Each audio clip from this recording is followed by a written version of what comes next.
Oui, soit Jésus-Christ, frères et sœurs, bonjour, bon après-midi, dépend de là où tu es. Nous remercions le Seigneur pour aujourd'hui, nous remercions le Seigneur pour son amour, pour sa présence, pour tout ce qu'il fait dans notre vie, malgré nos faiblesses, malgré les péchés que nous commettons, et malgré tout, il nous aime. Et c'est cet amour que le Seigneur veut que nous nous reconnaissons et nous aimons nous-mêmes, nous devons nous aimer.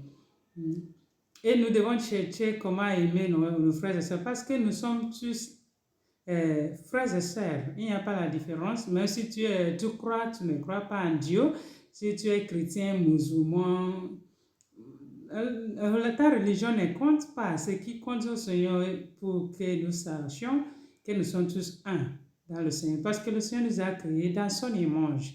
Il nous a créés dans son amour. Donc nous devons nous aimer, nous aider pour pouvoir cheminer dans ce monde. C'est pourquoi j'ai nommé ma réflexion comme frères et sœurs. Nous sommes frères et sœurs, nous sommes un. Nous devons nous accompagner l'un l'autre dans notre cheminement. Alors, nous savons que le Seigneur sait que nous sommes faibles. Il sait que vivant ensemble, faisant ensemble, nous pouvons nous offenser avec les paroles, avec les gestes. Donc, il nous donne l'occasion de reconnaître nos défauts, nos péchés, pour pouvoir demander pardon à l'un l'autre, pour pouvoir mieux vivre. Donc, c'est pour cela, quand nous lisons Matthieu chapitre 18, verset 15 à 17, nous allons voir l'invitation de Jésus-Christ qui nous dit, si ton frère, quand ton frère t'offense, tu parles avec lui un à un, entre vous deux. Nous devons savoir que nous sommes tous faibles. D'une manière ou d'une autre, nous offensons l'un l'autre. Pour qui croit que c'est toujours l'autre qui a faute, toujours l'autre qui offense. Parce qu'il y a des personnes qui ne demandent jamais le pardon. Ils se croient toujours juste. Certaines personnes disent qu'ils ont l'esprit saint en eux. Donc c'est toi-même qui as tort, c'est toi-même qui fais les choses qui ne sont pas bien. Quand j'écoute cette chose-là, ils font rire quoi. Tu vois le gay de l'homme. Tu ne vois pas que tu es faible, tu ne vois pas que tu peux offenser l'autre, mais tu te crois vraiment que c'est toujours l'autre. Il y a aussi certaines personnes qui, comme ils ne peuvent pas te demander pardon, même si quand tu viens leur demander pardon, ils croient toujours que c'est parce que tu as tort. Ce n'est pas toutes les personnes qui demandent pardon qui ont tort. Non. C'est parce qu'ils te demandent pardon toujours, c'est quelqu'un qui est mature, qui est vraiment mûr dans sa vie, spirituelle et physique, qui a sa relation avec le Seigneur vraiment important. Mais qui voit, comment dire, qui n'est pas mature, qui n'est pas mûr spirituellement ou bien physiquement, ne peut jamais demander pardon. Même si quand tu vas viens le demander pardon, il te dit les choses qui te blessent encore, malgré que c'est lui ou bien c'est elle qui t'a offensé. Nous nous rappelons quand Jésus disait, si tu veux offrir, si tu veux faire une offrande, et tu te rappelles que ton frère a quelque chose contre toi, laisse ton offrande et va chez lui pour résoudre les problèmes. C'est pour dire que ça peut venir de lui, ça peut venir de toi. Ça veut dire que il y a personne, nous sommes tous appelés à demander pardon et tous appelés aussi à accepter le pardon demandé. Donc, il y a personne qui peut dire qu'il est parfaitement parfait, qu'il n'a pas besoin. Nous sommes tous différents. Nous avons nos manières de penser, nos manières d'agir, nos manières de faire les choses qui peuvent blesser l'autre. Donc, pour pouvoir cheminer ensemble, parce que mon chemin pour aller à Dieu, c'est toi. Ton chemin pour aller à Dieu, c'est moi. Donc, nous devons vraiment nous abaisser, c'est comment dire, être humble pour reconnaître nos faiblesses, pour reconnaître que l'autre, j'ai besoin de l'autre dans mon cheminement. Donc, il y a personne qui peut dire qu'il n'a pas besoin de l'autre. Ça me fait rire vraiment quand je vois le comportement de certaines personnes. La manière ils parlent, ils agissent, parfois quand tu les demandes pardon. C'est vrai que nous n'avons pas encore compris notre vie spirituelle. La vie spirituelle n'est pas la vie physique que nous pouvons. La vie est plus spirituelle. Donc, le Seigneur nous a donné vraiment la manière de résoudre le problème avec le dialogue. Il y a des personnes qui n'arrivent pas à dialoguer, qui n'ont pas cette humilité pour dialoguer, qui n'arrivent pas à cette humilité pour pouvoir parler avec l'autre. On se croit toujours supérieur ou bien toujours juste dans ce qu'on fait. Donc, on n'a pas besoin d'écouter l'autre. Tu sais, quand il y a quelque chose qui ne va pas, tu veux parler, il faut vraiment, ne parle pas avec la colère. Tu sais, la colère ne résout aucun problème, aucun problème.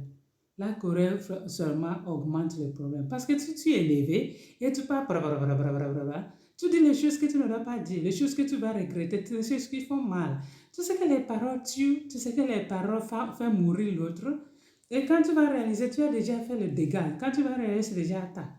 Tu peux oublier, mais l'autre n'oublie pas parce que les paroles sont fortes. Donc nous devons vraiment faire attention à ce que nous disons l'un l'autre. Faisons attention à comment nous vivons avec l'un l'autre pour ne pas détruire l'amitié qui doit exister entre nous. La deuxième chose, il faut trouver le moment juste pour parler avec une personne. Trouver le moment juste pour approcher cette situation qui n'est pas bien. Ce n'est pas tous les moments tu peux parler. Quelqu'un que tu as vu qui est déjà élevé, tu ne sais même pas comment l'approcher. Tu l'approches n'importe comment, tu l'approches n'importe où. Non, tu augmentes seulement le problème. Il faut avoir le moment au juste pour approcher cette personne. Et la troisième chose, il faut au moins une fois apprécier le bien dans l'autre. Il y a une personne qui est totalement mal, ou bien totalement bien. Il y a des bonnes choses que cette personne fait. Il y a des bonnes choses qui est en cette personne. Il faut apprécier ça. Ce n'est pas toujours dire le mal sur l'autre. Il y a des personnes, chaque fois ils ouvrent la bouche, c'est seulement critiquer l'autre, c'est seulement dire mal de l'autre. Ils ne voient rien de bien dans l'autre. La personne qui fait comme ça vraiment est vraiment possédée. Elle a le cœur méchant.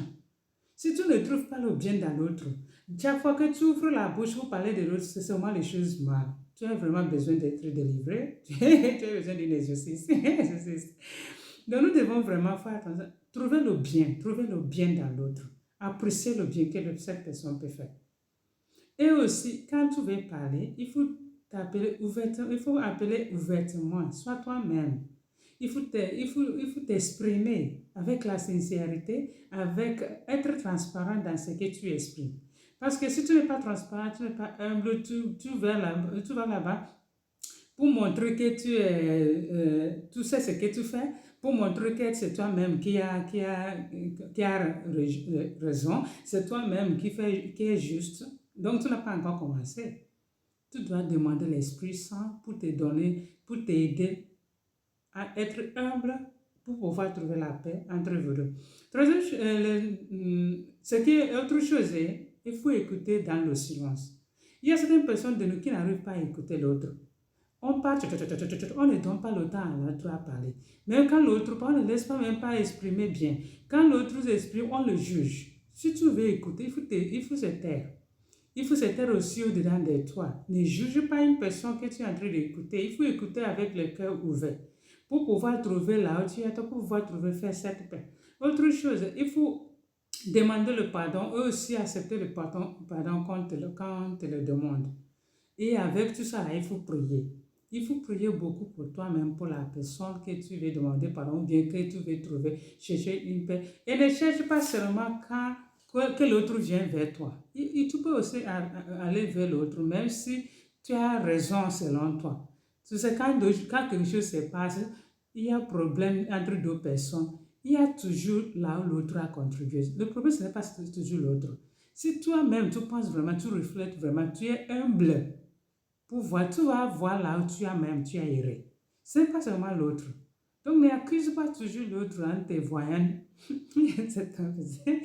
Oh Seigneur Jésus, aide-nous, Seigneur, dans ce chemin. Ce n'est pas facile. Nous devons trouver vraiment notre point où nous avons erré pour demander pardon. Et quand tu as cherché cette paix entre toi et ton frère ou bien ta soeur, tu n'as pas réussi, tu as prié, ça n'a pas marché. C'est là que Jésus nous demande aussi, quand nous revenons de Matthieu chapitre 18, là, Jésus nous dit, il faut appeler une autre personne. Tout ça, c'est le problème que nous avons. Quand nous avons un problème quand j'ai un problème avec mon frère, ma soeur, au lieu de chercher la solution entre moi et lui, je commence par raconter aux gens. Je commence par parler mal de ma soeur, de mon frère, aux autres. Le lien, ça se lave en famille.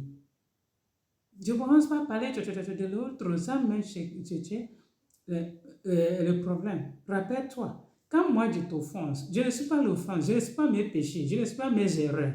Je suis une autre personne. Donc tu dois me respecter aussi, même si je t'ai erré, même si je t'ai offensé. Tu dois me respecter parce que nous sommes tous créés dans son image et l'amour du Seigneur.